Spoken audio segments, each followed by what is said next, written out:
कोविडमध्येच त्याची सगळ्यात जास्त मदत झाली. आम्ही एकमेकांसाठी उभे राहिलो. काय आहे दर्शना, मी अशा लोकांच्या आसपास मोठी झाली आहे जे एकमेकांना सतत समजून घेणारे आहेत. इंटरकास्ट, इंटर लँग्वेज, अशा लोकांभोवती मी मोठी झाले. मी जपानलाही सांस्कृतिक देवाणघेवाणीसाठी गेले होते.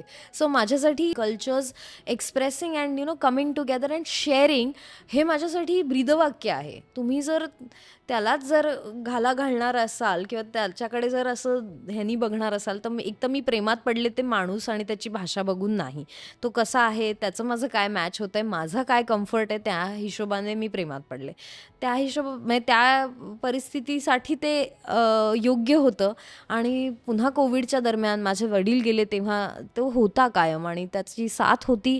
म्हणूनच मला एकटं नाही वाटलं आणि ती मी अप्रिशिएट करतेच. आणि त्याच्याबद्दल मला एक मित्र म्हणून फारच विशेष प्रेम आहे. तो माणूस म्हणून खूपच चांगला आहे. Again he comes from a healthy family background, not I had a very disturbing childhood. त्याच्याबद्दल आपण पुन्हा बोलूया कधीतरी जेव्हा मी तयार असेन. पण हे जे आहे की एक हेल्दी फॅमिली, एक कायम आईबाबांचा पाठिंबा असणे, घरात एक हेल्दी इमोशनल आणि इंटेलेक्च्युअल गिव्ह अँड टेक म्हणतो आपण, ती सतत चांगली झाल्यामुळे तो माणूस म्हणून एकदम ग्रीन फॉरेस्ट आहे भाई. तो माझ्यासाठी मराठी शिकला. बरं, ह्याचं काही कौतुक करण्यासारखं नाही आहे, पण मी त्याला तो चान्स नाही दिला. मी भांडायलाच लागायचे डायरेक्ट. मी शिकवलेलं नाही आहे बसून त्याला. तो ऐकून हळूहळू शिकला. मग मी इंटरेस्ट घेतला की चल तुझं उच्चार बरे आहेत, इतर लोकांसारखे नाही फार आहेत. चांगलं मराठी बोलायला लागलाय आता. तो म्हणाला माझ्या इंटरव्ह्यू मध्ये की थँक्स टू ईशा, की मी त्याला पाठवलं होतं हे म्हणायला. हे बोल. हो, चल ग. पण तुम्हाला कोणता प्रश्न सोशल मीडियावर खूप जास्त विचारतात? आता विचारत नाहीत कोणी. आता आम्ही एवढे इंटरेस्टिंग नाही राहिलोय. एक्झॅक्टली. म्हणून मी तुला पुढचा प्रश्न आता ईशा विचारणार आहे की तुला असं वाटतं ओव्हर द टाइम जसजशी सोसायटी इव्हॉल्व्ह होती, अगेन लिव्ह इन रिलेशनशिपकडे बघण्याचा सगळ्यांचा दृष्टिकोन बदललाय. माझा तर बदललाय. हालंड माहितीये तुला? हालंड या आता जो फेमस हा, झालाय, हो, हो. त्याला पण गर्लफ्रेंड आहे आणि त्यांना मूल आहे, पण त्यांचं लग्न लग्न झालेलं नाही नाहीये. झालं, या. काय झालं, माझ्या आजूबाजूला आणि इनफॅक्ट ऋषीच्याही आजूबाजूला अनेक घटस्फोट घडत होते while we were coming together. आणि ते सगळे त्यांचं सगळं आयुष्य सगळं रस्त्यावर, म्हणजे अगदी Mess, कोर्टात. total mess. It's a very devastating situation for the parents. आपण ना उथळ आहोत ग, आपली जनरेशन आहेच तशी की आज ये देखा मेलं, दुसऱ्या दिवशी कॉन क्या किधर, काही घेणं देणंच नाही आहे, असे आहोत आपण. We can move on. It's not like that for them. त्यांचा कोण विचार करणार? त्या जनरेशनचा कोण विचार करणार? त्यांच्यासाठी हे सगळं फास्ट आहे ह्याचा कोण विचार करणार? We will move on. काय महिन्याला बॉयफ्रेंड बदलू आपण, आपल्याला नाही फरक पडत, आपण सॉर्टेड आहोत. त्यांचं काय करायचं? ते इमोशनली इन्व्हॉल्व्ह होतात आणि त्यांना असं एक त्यांचे चेहरे असे पडतात. मला ते नाही काही करायचं आहे. फंडामेंटल डेव्हलपिंग हे असतात ते तुमचे डेव्हलपमेंट्स असतात लहानपणापासून. Feelings तुमच्या. फिलिंग्स की बाबा मला एक बायको असावी, मी एक कोणाची तरी बायको असावी, मला एक 2-3 मुलं असावी. मी एकदम लहान असताना मला 3 मुलं हवी होती. त्याच्यानंतर मला कधीच नाही वाटलं. म्हणजे जशी मी कार्यरत झाले, काम करायला लागले, स्विमिंग करायला लागले, किंवा तेव्हापासून मला कधीच असं नाही. 10-12 वर्षाची झाल्यापासून मला कधी ना आईने हे सांगितलं ना वडिलांनी असं जाणवून दिलं की तुला उद्या लग्न करून दुसऱ्याच्या घरी जायचं आहे, तुला कोणाची तरी सून व्हायचं आहे, तुला कोणाची तरी आई व्हायचं आहे. हे कधी मला इंट्रोड्यूसच नाही केलं आणि त्यामुळे मला त्या फिलिंग्सच नाही आहेत माझ्यात. म्हणजे मला नाही वाटत की मी कोणाची तरी मुलगी होईन, मी दत्तक जाईन, पण मी कोणाची सून नाही होणार. I am sorry. हे मला म्हणतानाच आत्ता कसं तरी वाटतंय, पण दिस इज हाऊ इट इज. मी एक वेळ घर जावई घेऊन येईन, पण मला स्वतःचं घर सोडून दुसऱ्याच्या घरी जायचं आहे ही कॉन्सेप्टच पटत नाही. पण ॲडव्हान्टेजेस आणि डिसएडव्हान्टेजेस दोन्ही गोष्टी सगळं आहेत ना, सेमच आहे लिव्ह-इनच्या गं. म्हणा किंवा आणि लग्नाच्या तुला मी म्हणा. आता पुढे जाऊन सांगते, आता मी लिव्ह इन मध्ये आहे गेली 10 वर्ष. 9 वर्ष ऍक्च्युली 9 9 वर्ष. वर्ष.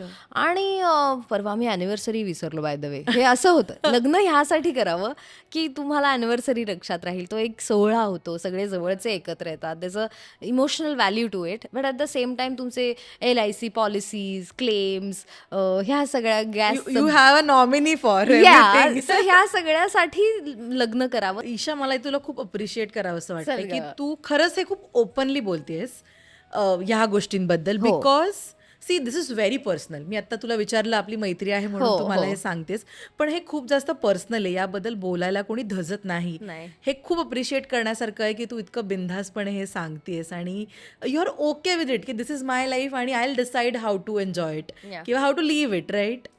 I think that's how it should be. Yeah. समाजामध्ये किंवा माझ्या आजूबाजूला एकही स्त्री नाही आहे माझ्या आजूबाजूला जी अशी असेल माझ्यासारखी.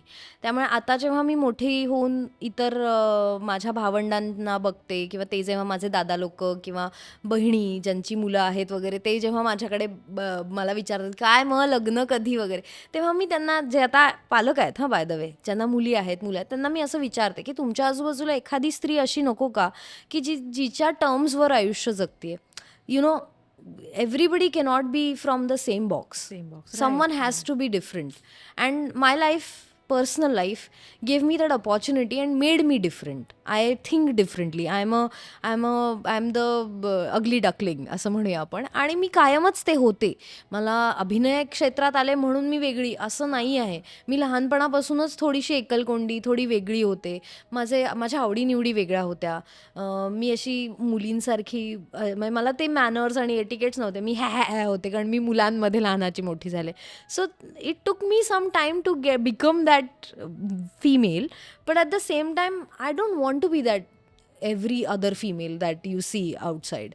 म्हणजे मी खूप काय ओपन आहे, अगेन लाईक यू सेड, की इतकी अपफ्रंट आहे की ह्याचे हे फायदे आहेत, ह्याचे हे तोटे आहेत. मग हे आपल्याला परवडणार आहे का किंवा हे आपल्याला नाही परवडणार आहे, तर त्याच्यापासून मागे हटायला मी हे नाही करत, म्हणजे काय घाबरत नाही.